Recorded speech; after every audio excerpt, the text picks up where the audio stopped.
Hello, ഇന്ന് നമുക്ക് complete ചെയ്യണമെന്ന് 2 kg സ്ക്വയറിൽ വരുന്ന ബ്ലാക്ക് ഫോറസ്റ്റ് കേക്കാണ്.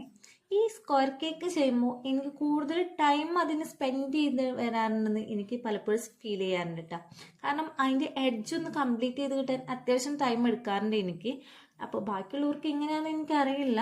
ഇതിനെന്തെങ്കിലും ടിപ്പും കാര്യങ്ങളുണ്ടെങ്കിൽ എനിക്കൊന്ന് പറഞ്ഞു തരണേ. അപ്പോൾ കേക്ക് ഓർഡർ ചെയ്തത് ഐശ്വര്യ ആയിരുന്നു.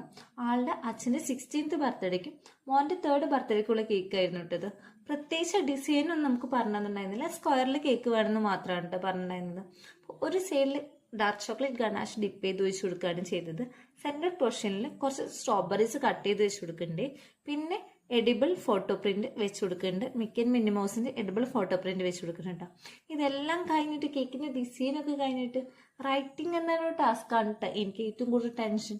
സംഭവം ഡിസൈനൊക്കെ ചെയ്തു വെച്ചിട്ടുണ്ടെങ്കിലും ഈ റൈറ്റിങ്ങിലാണല്ലോ നമ്മുടെ കേക്കിന്റെ ഫിനിഷിംഗ് ലുക്ക് കിട്ടുന്നത്.